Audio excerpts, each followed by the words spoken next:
Studio. ఇవాళ మనం 'సలార్' చిత్రంలో నుంచి 'సూర్యుడే గొడుగుపట్టి' అనే సాంగ్ రిలీజ్ అయింది. ఆ సాంగ్ గురించి మాట్లాడదాం అనిపించింది. అందుకే ఈ వీడియో చేస్తున్నాం అనమాట. సాంగ్ ఫస్ట్ టైం విన్నప్పుడు నాకేం పెద్దగా అనిపించలేదు. ఏముంది 'ఆర్ఆర్ఆర్'లో దోస్తీలాగా వాళ్ళిద్దరు క్యారెక్టరైజేషన్స్ మీద సాంగే కదా, ఏదో చెప్పడానికి ట్రై చేస్తున్నాడు. ఆయన క్యారెక్టర్స్ని ఎక్స్ప్లెయిన్ చేయడానికి ట్రై చేసాడు. ఓకే, సోసో నెంబరు సినిమాలో జర్నీకి సరిపోద్దులే ఈ సాంగ్ అని అనిపించింది అనమాట.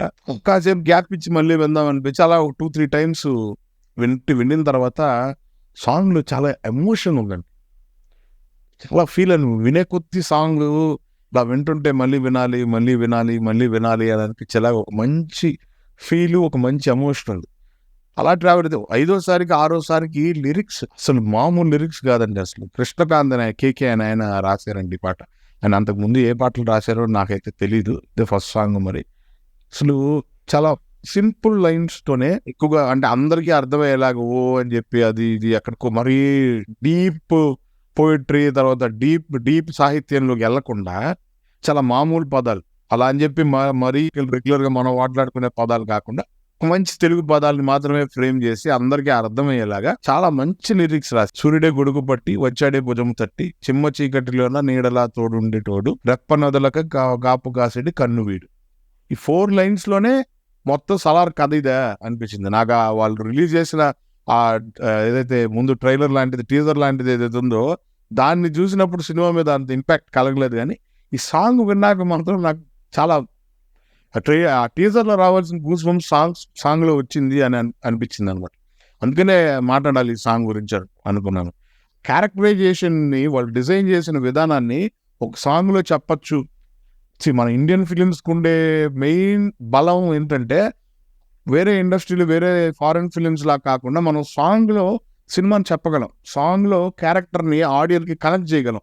ఆడియన్ కూడా దానికి ఫిక్స్ అయిపోయి ఉంటాడు. ఇక్కడ మన ఆడియన్ సాంగ్లో నుంచి ఆ ఎమోషన్ అంతా తీసుకొని మనం దాన్ని స్క్రీన్ మీద మనం జనరేట్ చేసి ఆడియన్ ఆ హై నోట్కి వెళ్ళడానికి సాంగ్స్ మనకు బాగా ఉపయోగపడతాయి. మ్యూజిక్ మంచి టేస్ట్ ఉన్న ఆడియన్ ఉన్నారు మనకి ఇండియన్ సినిమాలో.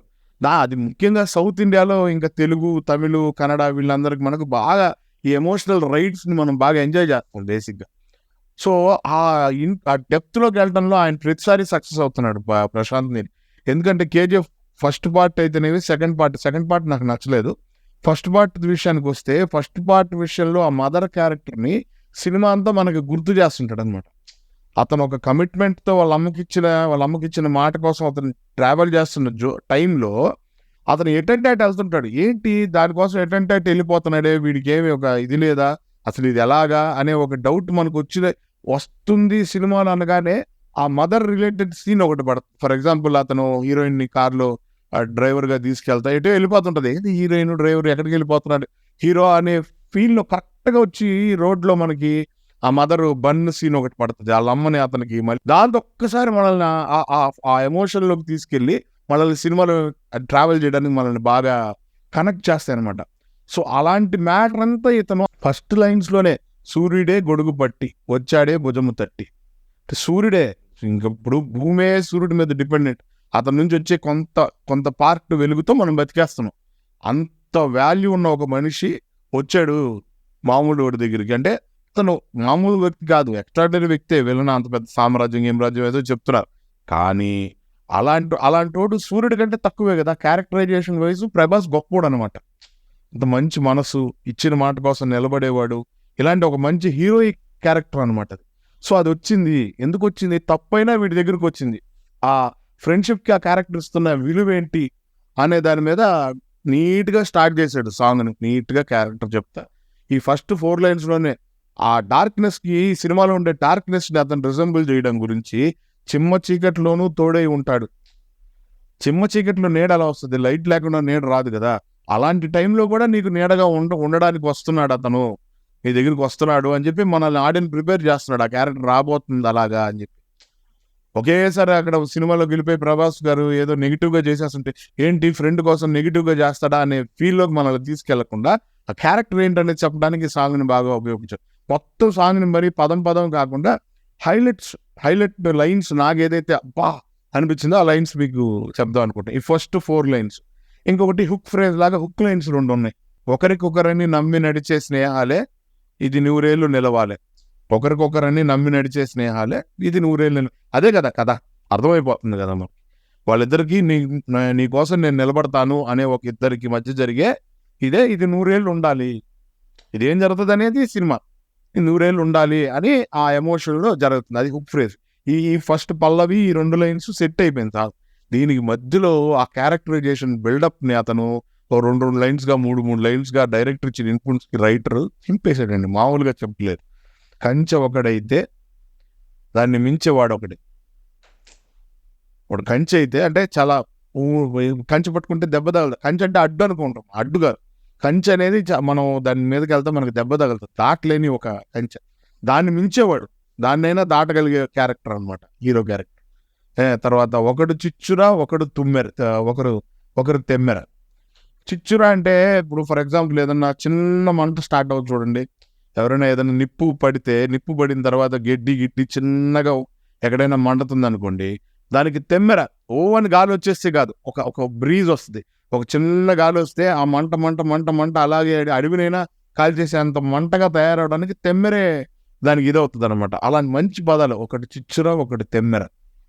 ఒకటి ఆ మంట అయితే ఇంకొకటి తెమ్మెర. ఆ మంట ఆ బర్నింగ్ కథలో బర్నింగ్ పృథ్వీ అయితే దాన్ని మొత్తం బ్లాస్ట్ చేసేసి తెమ్మెర ప్రభాస్ అని. అలాగా చాలా చాలా మంచి లైన్స్ ఉన్నాయండి. రిపీట్ మోడ్లో నేను చెప్తున్నాను, ఇప్పుడు రన్నింగ్ రోజుల్లో సినిమా రిలీజ్ అయ్యే లోపు కానీ పెద్ద సాంగ్ అవుతుందండి, ఆ సినిమా నిలబెట్టే సాంగ్ అవుతుంది. రవి బస్నూర్ గారు ఆ ఒక సాంగ్ని పట్టుకొని ఎలాగైతే ఆయన సినిమాని ఇచ్చేస్తాడో, కేజీఎఫ్లో మదర్ సాంగ్ అని, అంతిమ్లో కూడా ఒక ట్రాక్ ఉంటుంది హిందీ అంతిమ్, అది కూడా సూపర్ ట్రాక్, అది కూడా ఆ సినిమాని అంతా నడిపేస్తుంది. అలాగే ఈ సాంగ్ కూడా ఈ సినిమాని మొత్తం నడిపేస్తుందని నాకు అనిపిస్తుంది. ఆ క్యారెక్టరైజేషన్స్ మొత్తం అసలు మీరు లిరిక్స్ వినండి, ఇంకా చాలా మంచిది. ఆకాశం ఇడిసిపెట్టి ముద్దెట్టే పొలము మట్టి, ఆకాశం లాంటి క్యారెక్టర్ అనమాట. అంత అంత అంత అంత క్లీన్గా, అంత పెద్దగా, అంత ఆకాశం లాంటి మనిషి ప్రభాస్ అనే క్యారెక్టర్. ఆకాశం లాంటి మనిషి వచ్చింది భూమి మీదకి, భూమిని ముద్దు పెట్టుకోవడానికి వచ్చింది. ఇలాంటివన్నీ మంచి అసలు చాలా బాగుందండి సాంగ్. ఇది హరిణి యూటూరి అనే పాడింది పాట. ఆ ఫ్రెష్ వాయిస్, మంచి సింగర్, పాడత తీగ నుంచి వచ్చి ఆమె ఈరోజు మంచి సింగరు, రెగ్యులర్ సినిమాలు అన్నింటిలో మంచి పాటలు పాడుతుంది. కానీ ఈ సాంగ్ ప్రత్యేకంగా ఆమెను బాగా మంచి పేరు వచ్చే సాంగ్ అవుతుందని నాకు అనిపిస్తుంది. చాలా సెటిల్డ్గా ఆ కథలోని ఎమోషన్ ఆ గొంతులో చాలా బాగా ఉందన్నమాట. ఒక సింగర్ కూడా చాలా ఫ్రెష్గా ఉంది హరిణి యూటూరి వాయిస్. బ్యాకింగ్స్ కానీ, సాంగ్ జరిగిన ప్రోగ్రామింగ్ కానీ హెవీగా లేకుండా కరెక్ట్గా ఒక మూడ్లో మనల్ని తీసుకెళ్ళడానికి సాంగ్ చాలా ఉపయోగపడుద్ది. సలార్కి ప్రాణం అని నాకు అనిపిస్తుంది. ఈ సాంగ్ విని, దాని లిరిక్స్ గురించి మేము మాట్లాడింది విని మీకు ఏమనిపించింది అనేది మా కామెంట్స్ రూపంలో తెలియజేయండి. మీరేమన్నా మరిన్ని విషయాల గురించి తెలుసుకోవాలనుకున్నా, మరిన్ని పాటల గురించి, మరిన్ని సినిమాల గురించి తెలుసుకోవాలనుకున్నా ఫాలో అవుతున్నానండి తాలింపు స్టూడియో. ప్లీజ్